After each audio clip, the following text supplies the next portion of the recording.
വഴിയിലൂടെ പോകുമ്പോൾ കണ്ട കാഴ്ചയാണ് ട്ടാ. ഒരു പറമ്പില് നിറയെ ആനകള്. കാര്യമായ ഒരു അലങ്കാരവുമില്ലാതെ ഇവന്മാരിങ്ങനെ ലൈവായിട്ട് നിൽക്കുന്ന കാണാൻ ഒരു അന്തസ് തന്നെയല്ലേ.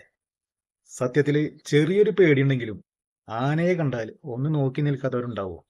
ഒപ്പം വീടിന് മുകളിലൂടെ പോകുന്ന പ്ലെയിനും ഹെലികോപ്റ്ററും ഒക്കെ നാം എത്ര പ്രായമായാലും ഒന്ന് നോക്കാത്തവരുണ്ടാവും.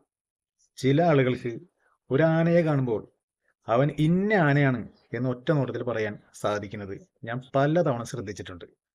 ആനകൾ ചില സ്ഥലങ്ങളിലൊക്കെ ഇടഞ്ഞത് കേട്ട് നാം പലപ്പോഴും ഞെട്ടാറുണ്ടെങ്കിലും ആനപ്രേമികൾക്ക് ഇപ്പോഴും ഒരു കുറവുമില്ല. ചിലരൊക്കെ ആനയുടെ അടുത്ത് കയറി കയറി നിൽക്കുന്നത് കാണാം. ചിലർക്കത് ഒരു ഇഷ്ടമാണെങ്കിലും മറ്റു പലർക്ക് അത് വല്ലാത്തൊരു ആവേശമാണ്. അധികം ആവേശം കാണിക്കാതെ കുറച്ചകലെ നിന്ന് യുവമാരെ സ്നേഹിക്കുന്നത് നല്ലതായിരിക്കും എന്നാണ് എനിക്ക് തോന്നുന്നത്. ഓരോരുത്തർക്ക് ഓരോരോ ഇഷ്ടങ്ങളല്ലേ. ഞാൻ എന്ത് തന്നെ പറഞ്ഞാലും ആനയെ കണ്ടാൽ ക്യാമറ ഒന്ന് ഓൺ ചെയ്തില്ലെങ്കിൽ എനിക്കും എന്തോ ഒരു സമാധാനക്കുറവാണ്. മറ്റൊരു വീഡിയോയുമായിട്ട് വീണ്ടും കാണാം. എല്ലാവരോടും താങ്ക് യു. ബൈ.